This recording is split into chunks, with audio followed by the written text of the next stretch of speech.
What up, what up, what up? Welcome back to Lockdown Universe, home of the bizarre, peculiar, and unheard of stories of UFO, legend, and paranormal lore. Welcome back, welcome back. Happy to be back. Hopefully you guys are doing awesome and taking care of yourselves. Welcome back to the show. Hopefully the day is going magical for you and everything is going your way. It'd be nice if, wouldn't it, if everything did go your way?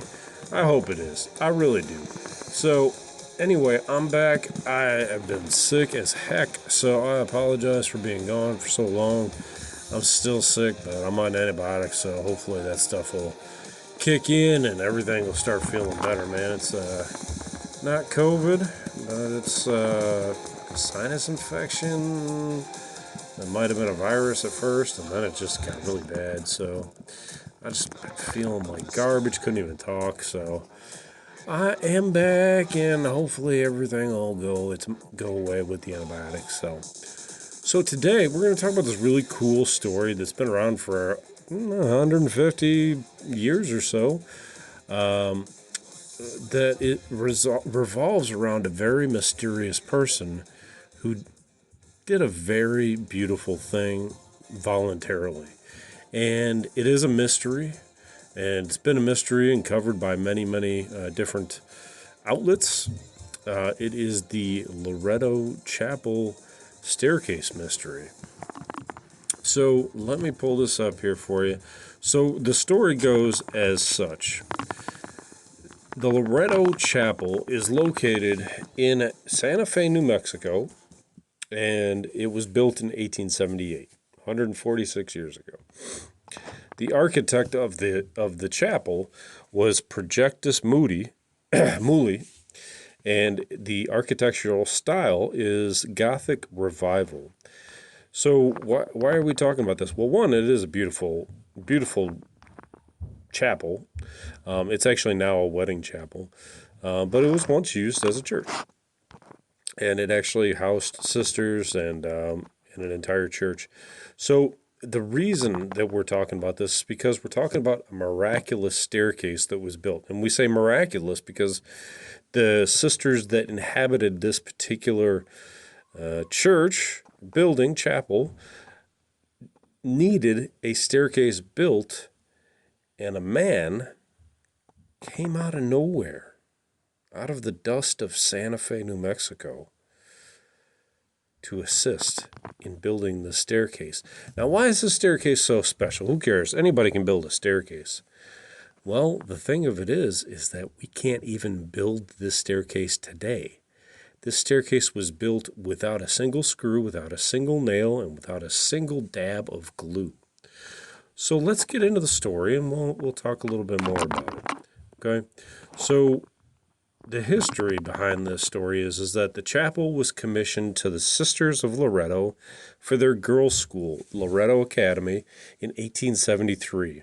The Archbishop had brought in two French architects, Mr. Mouly, Antoine Mouly, and his son Projectus, to work on the St. Francis Cathedral project.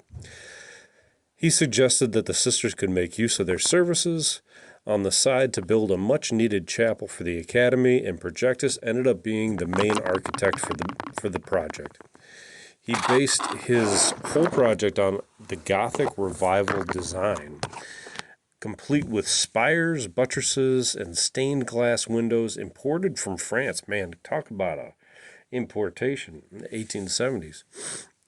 And they were imported on the famous Saint Chapelle in Paris. So they were imported from the famous Saint Chapelle in Paris.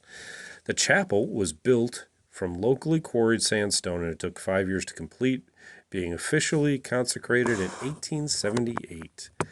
The Loretto Chapel was used on a daily basis for the students and the nuns of the Loretto Academy until the school closed in 1968. Afterwards, it became a privately owned museum and wedding venue, while the rest of the academy was simply demolished. So the Loretto Chapel is best known for the helix-shaped staircase, nicknamed the Miraculous Star, which rises 20 feet, 6.1 meters, to the choir loft, while making 2 full turns. So it looks like a spiral helix. It's not just one turn, it's 2 full turns. I mean, it's really quite amazing.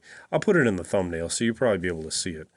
The staircase was built mostly out of wood and is held together by wooden pegs without glue, nails, or any hardware at all. That's what's really fascinating here. It has no support of a newel or a central pole. There's no central pole holding this thing together at all. That's what's really fascinating. The inner stringer consists of 7 wooden segments joined together with pegs, while the longer outer stringer has 9 segments.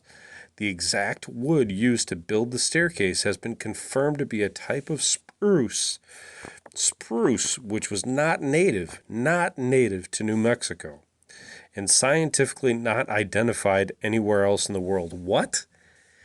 It's not scientifically identified anywhere else in the wood? There's woodsmen, craftsmen, and all kinds of artisans that use wood on a daily basis. They can't identify this wood from anywhere in the entire world. What the hell? This is 1878. Okay, so we have this mysterious man that comes along. He doesn't ask for the sister's identification.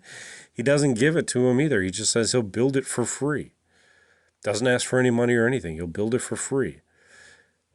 What? In 1878, you need money to survive. How could he do it for free? There are 33 stairs, which have been noted to be the age of Christ during the time of his death, interestingly enough. So the nuns believe that this was actually Saint Joseph that came to take care of a church of his son in New Mexico. If you don't know who Saint Joseph is, he was married to Mary. He's Joseph. He's Jesus' dad, right? Or at least supposedly. Depends on which way you look at things, right? If you believe aliens impregnated Mary, or if you believe that God impregnated Mary, or Joseph did. So apart from its miraculous nature, the staircase has also been described as a remarkable feat of woodworking. According to a Washington Post column by Tim Carter, it's a magnificent work of art that humbles me as a master carpenter. So a master carpenter wrote this article. To create a staircase like this using modern wooden tools, or modern tools, I should say, would be a feat. It's mind-boggling to think that the construction of such a marvel with crude hand tools and no electricity or minimal resources could even occur. According to another professional carpenter who was interviewed by Ben Radford for his book Mysterious New Mexico, the execution is incredible. The theory of how to do it, bend it around in a 2-turn spiral, that's some difficult arithmetic there. So the staircase was built sometime between 1877 and 1881. At this point, the chapel was substantially complete, but still lacking access to the choir loft, possibly due to the unexpected death of the architect Projectus Muli in 1879. Dang. According to versions of events passed down by the Sisters of Loretto, multiple builders were consulted but were not able to find a workable solution due to the confined quarters. In response, the nuns prayed for 9 straight days to Saint Joseph, the patron saint of carpenters, and obviously we know Jesus was a carpenter.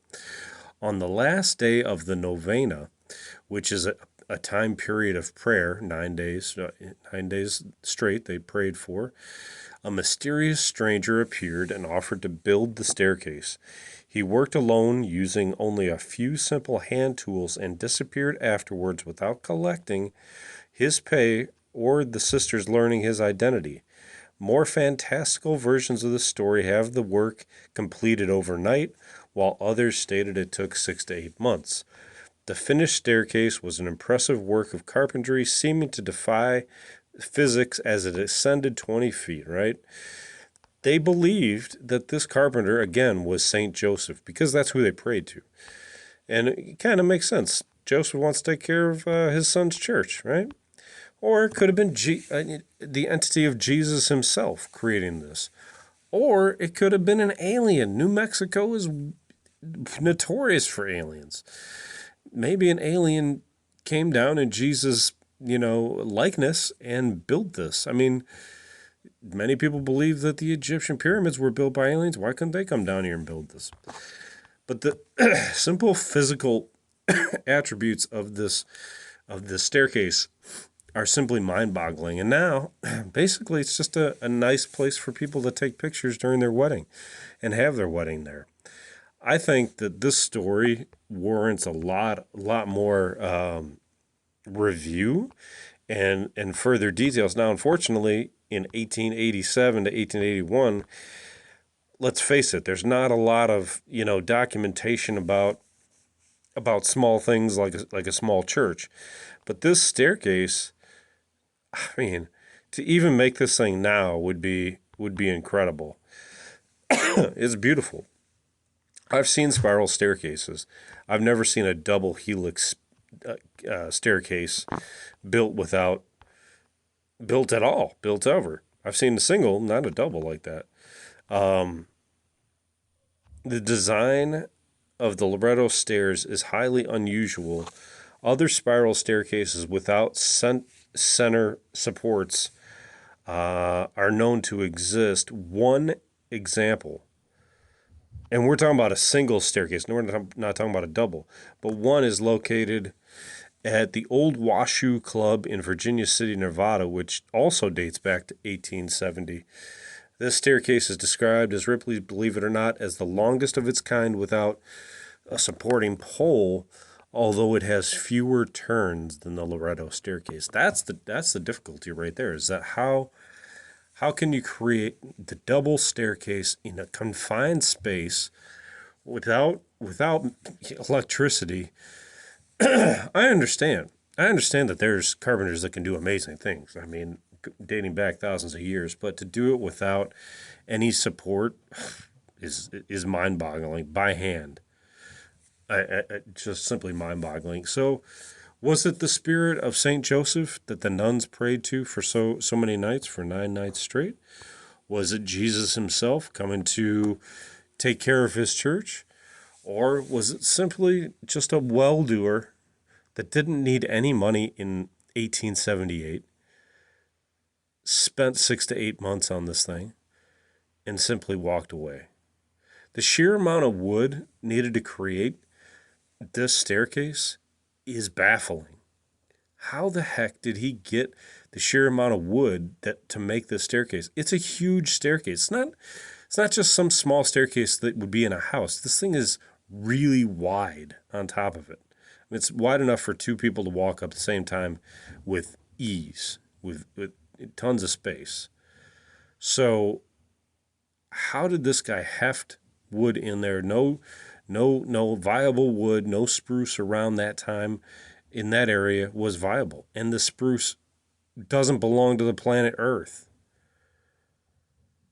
Could it have been an alien? Them replicating what they believed was wood in a spacecraft, simply having no origin on Earth, and bring it here to the planet to continue the message of Jesus Christ. I don't know. Maybe they know that there's a war going on between the beings that are allowed to say Jesus Christ and those that are not in some of the government's underground, deep underground military bases. Who knows? That's for you to decide.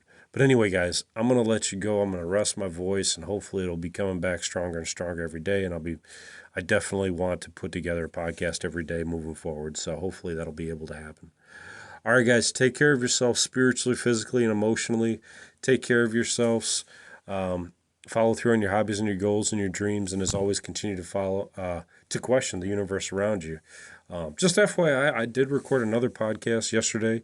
The audio quality was just not good enough for me to release, and I don't want to hurt your guys' eardrums. So I took care of that issue, and it wasn't even this podcast. I did a different one, so I'll bring back that one, and hopefully we'll have some fun.